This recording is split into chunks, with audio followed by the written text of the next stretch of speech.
not allowed to be large. You're not allowed to be who you really truly are.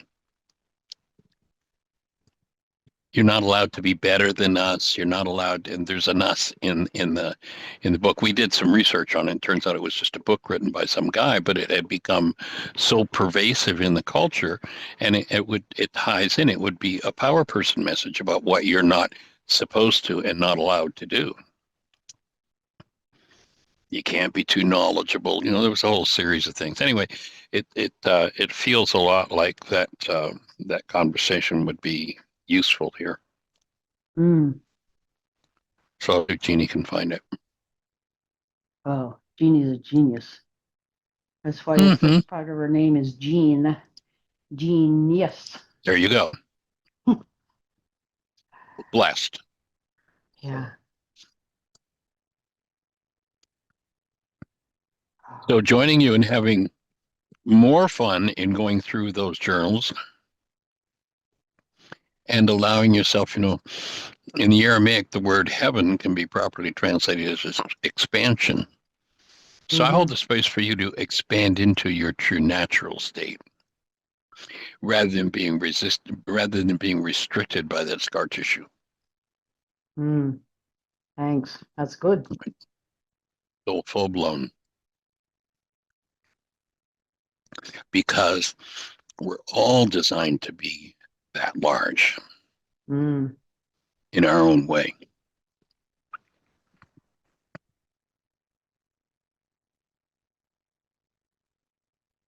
And the world oftentimes calls it ego. Yeah, that's true. Well, thank you, Michael. Delighted. Delighted. I'm glad that was kind of interesting and fun to the direction that went in. Thank you. It's Mm. cool. Eh, Did that trigger anything for anybody else that's listening?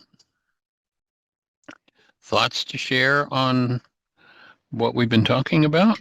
Push your mute button, say hello. Hey, Cami, Kathy, Sally.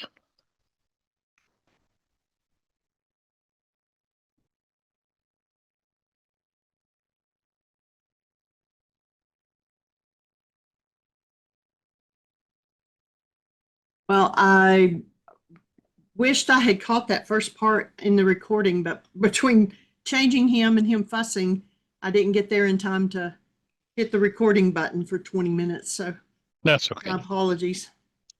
We're good. We are good.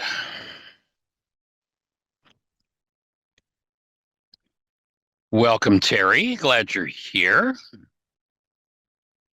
Anything on your mind today? We just finished a cool conversation with Susan.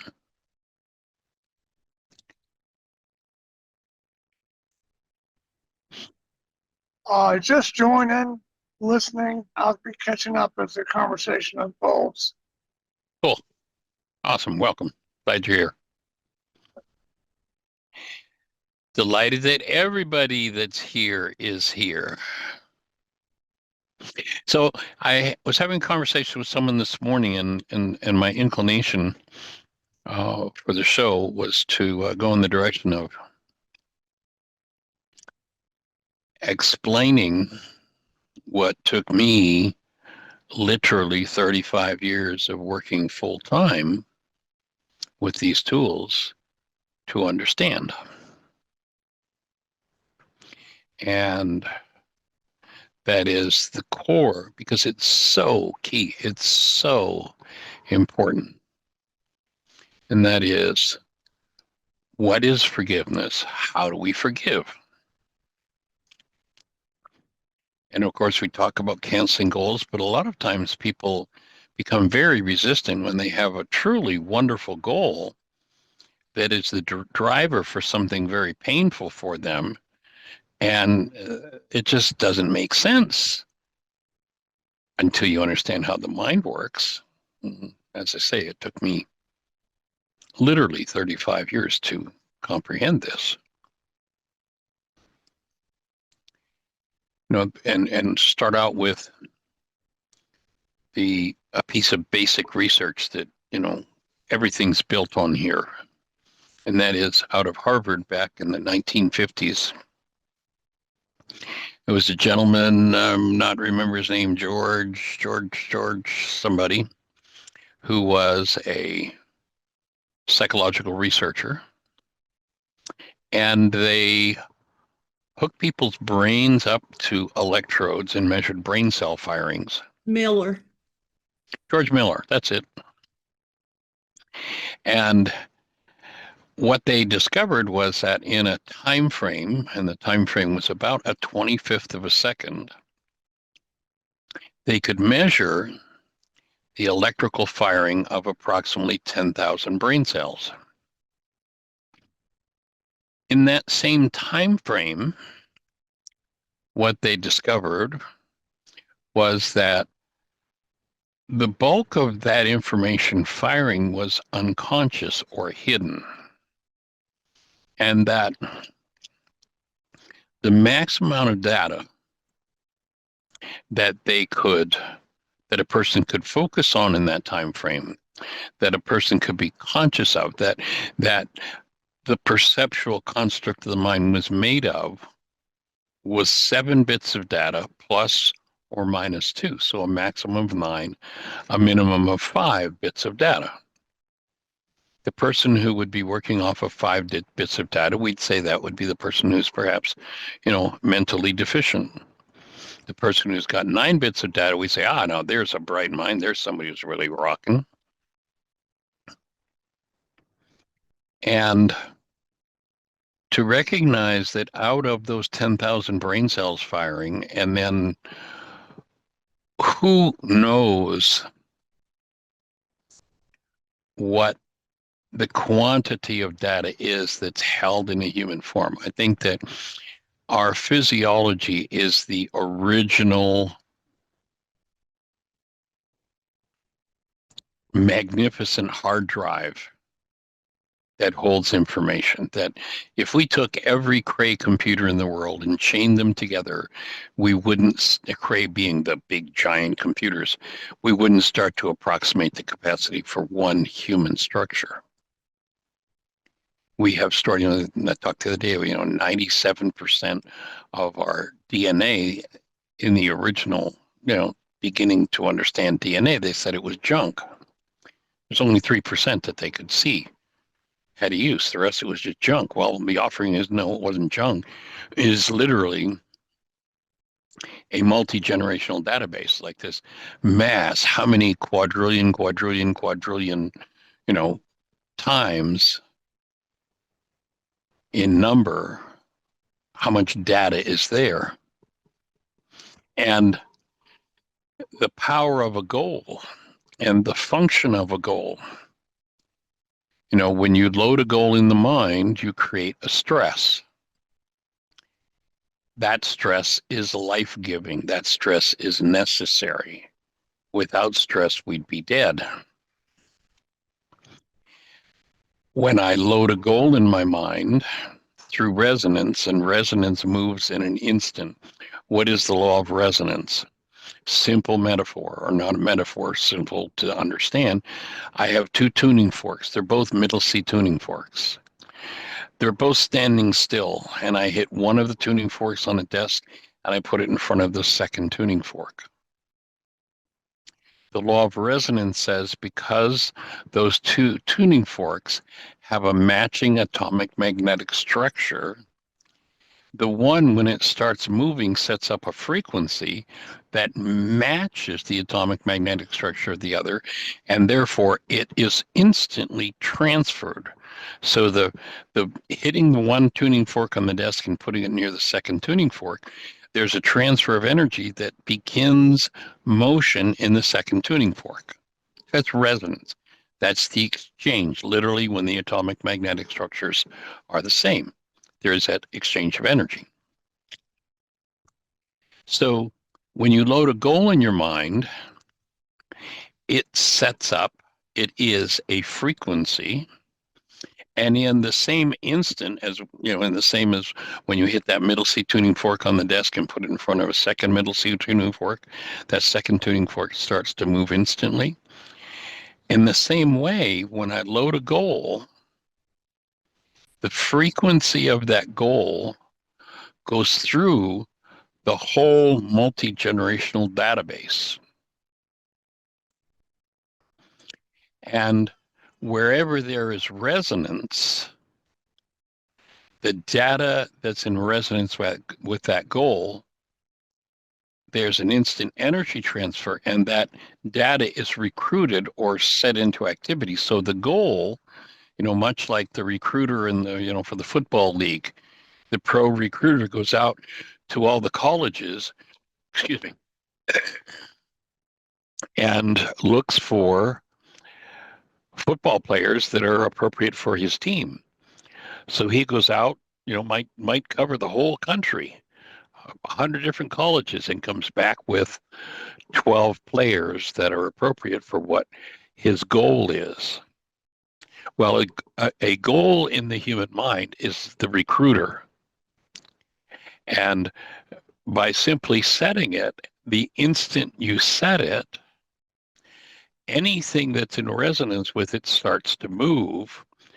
And the nine so-called, and this is why I refer to it kind of metaphorically as a 9-bit mind, the 9 bits of data out of what might be trillions and trillions of bits of data resonated by that goal, the 9 bits of data that there is the clearest affinity with, the deepest resonance with, those 9 bits of data are the ones that fire the strongest, take over the perceptual structure, and are converted into, this is all mind energy, remember, but they're converted into images.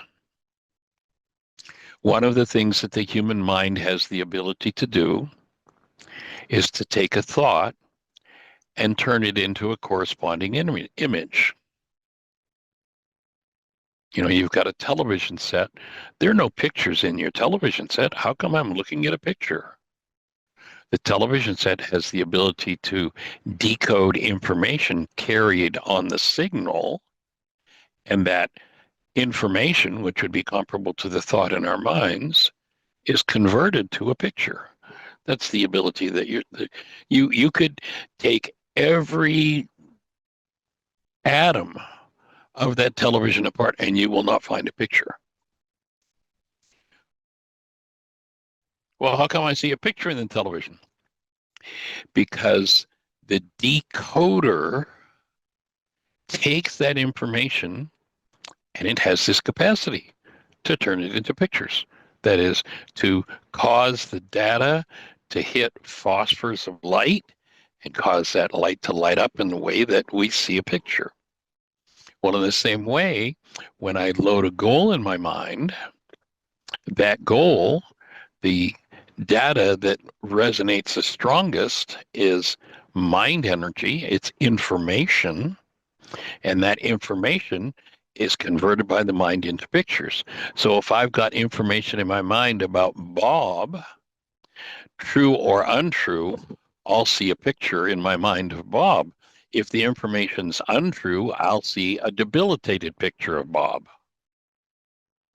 If it's degraded information, or maybe it's false wonderment with Bob, and I'll see this godlike figure that I call Bob. Bob's just another guy, but I see this godlike figure because I have this, godlike energy that comes to mind when I load a goal that has me pay attention to Bob. So the goal is the recruiter that brings data into resonance and activity. And when I load a goal, the functioning purpose of the mind is to feed me data that will give me the best chance of achieving that goal. That's the purpose of stress. And the way you create stress is by setting a goal. So if I load a goal and what comes to mind is pain and trauma, and all of a sudden there's this pain in my, arm or my leg or my gut or my brain or wherever, I know that with this goal, I'm resonating data that is of a dis-ease nature. And what I want to do is forgive that dis-ease within my structure. Not let the dis-ease off the hook, nothing to do with the Greek idea of forgiveness, but literally I want to access that incoherent energy that's held within my structure, resonated by the goal. I want to bring the root of that data forward to conscious, active, present love so that it dissolves. Now, what art does, why would I cancel a goal? Because when I'm only seeing, like, there might be trillions of bits of data firing throughout my form, especially if in this particular circumstance, let's say I have something that's very painful. There's a lot of energy moving in tissue to create something that painful. Somebody's got a particular person in life, and every time they think of them, they get a gut ache. It's a massive data moving, but we only see the tip of the iceberg. The massive data that's moving, we would call the unconscious. You'll remember Carl Jung says, until the unconscious becomes conscious, it will direct our lives, and we will call it fate. In other words, that energy moving in us will become a key component of how we run our lives and what we attract into our lives. So I've got a wonderful goal, and I'm in pain when I load that goal in my mind. But why would I cancel the goal? I would only cancel the goal, and it could be the most wonderful goal in the world. I would only cancel that goal because I recognize, not that there's anything wrong with the goal. It's an awesome goal, wonderful. Everybody should have that goal for everything and everyone all the time. But I cancel it because I recognize that if I load it in my physiology, that trauma is resonated or activated in my physiology, and I want to get rid of the trauma. So the recruiter, the goal, has pulled all of this information forward. The tissue in which the information is stored is where I experience the pain, but that's the unconscious. When I cancel the goal, the picture, which is just the tip of the iceberg, there's all this data moving, perhaps through my whole physiology, but I only get to see the very peak of it. Whatever resonates the strongest is what makes up the pictures in my mind, what gets converted into pictures that I see. When I cancel that goal, that which has been recruited into activity collapses in on itself. When it collapses in on itself, if I breathe and I follow it in, if I allow myself to stay aware of what's going on inside, I become aware of what is in my own unconscious. And now that the unconscious has become conscious, it no longer can run my life. It no longer directs my life. It is no longer the dis-ease energy in tissue. It is no longer the high energy wave that radiates out into the world and draws the same "why is this happening to me again" experience into my life. Back some 40 or so years ago, I used to keynote at a conference called Global Science.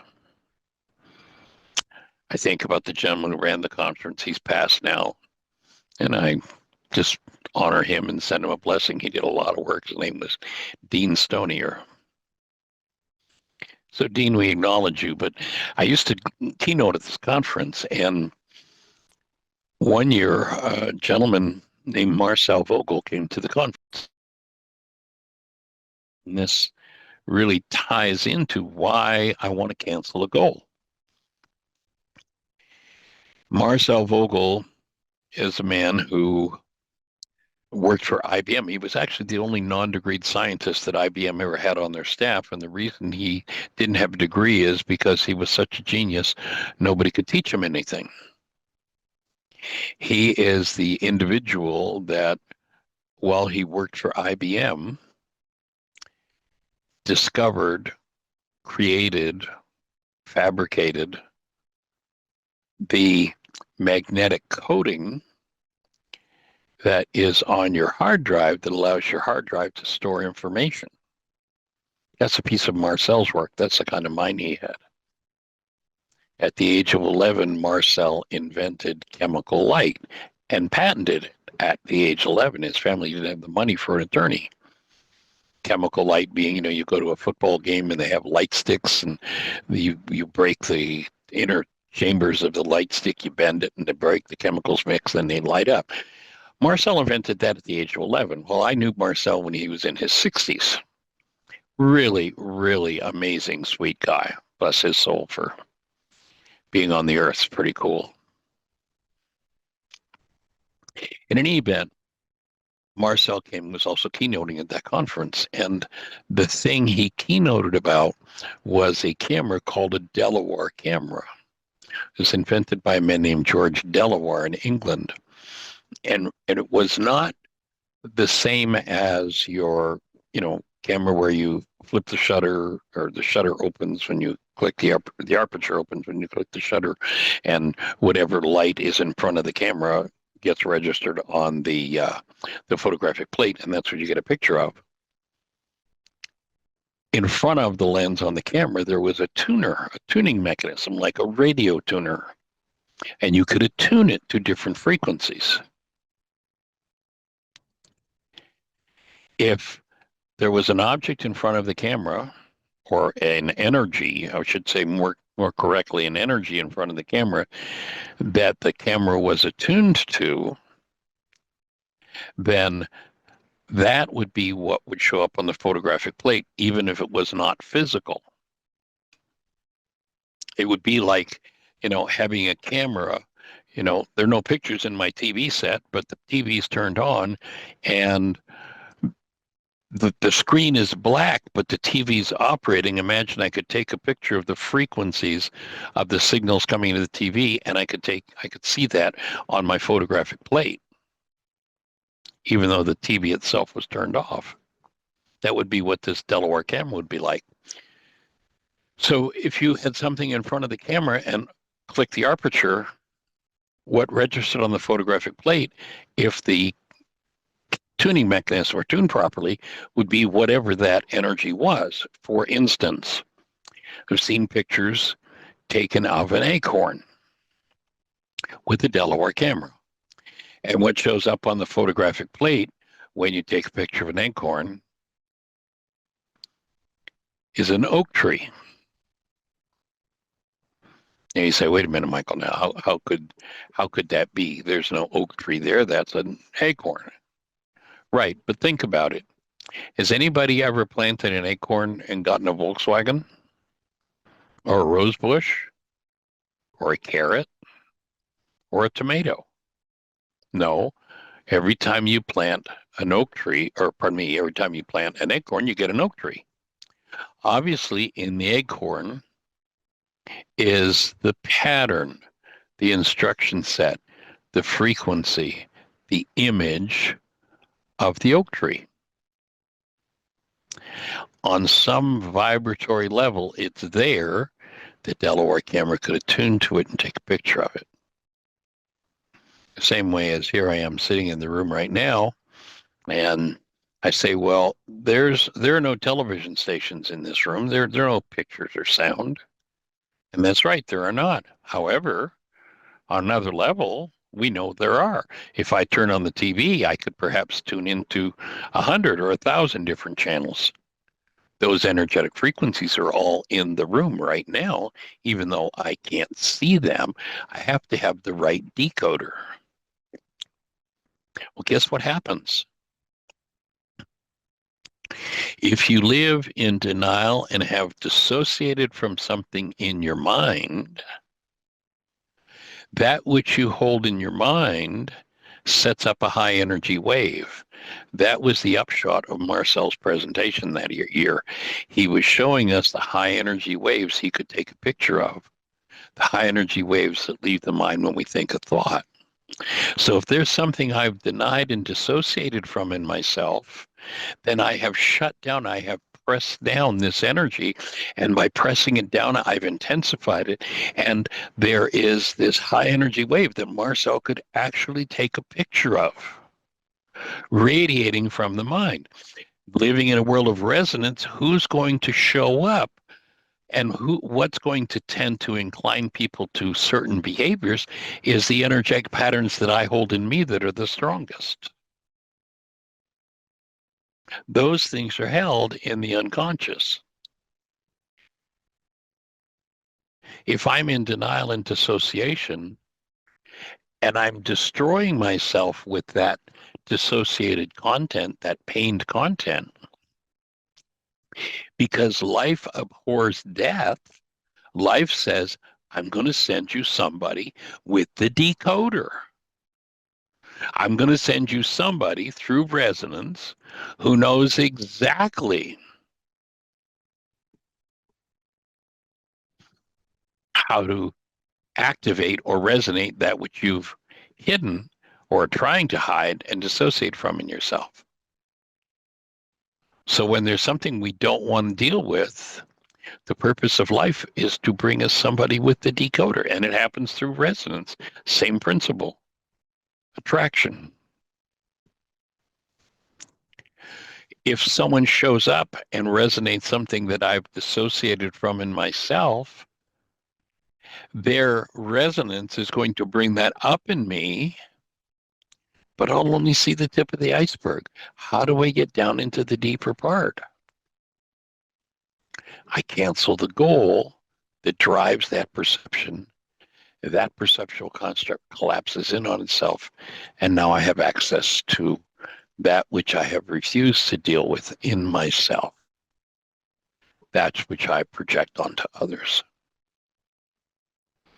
So I cancel the goal, not because I can't have it, not because I don't want it, not because there's something wrong with the goal. I cancel it because I recognize that if I load it in my mind, it shows me something in my mind of a painful nature that I've dissociated from. And it is my healing. And that is what was taught. And to me, it's just so genius. That is what was taught 2,000 years ago by the man named Yeshua as forgiveness. I cancel a goal. The data that's been recruited from my unconscious that forms this picture world that I think is out there, but is really painted by my mind on the inside of my eyeballs, that collapses. And when it collapses, it drops into its own footprint. And I now have access to my own unconscious mind. It's just an absolutely brilliant, brilliant piece of work.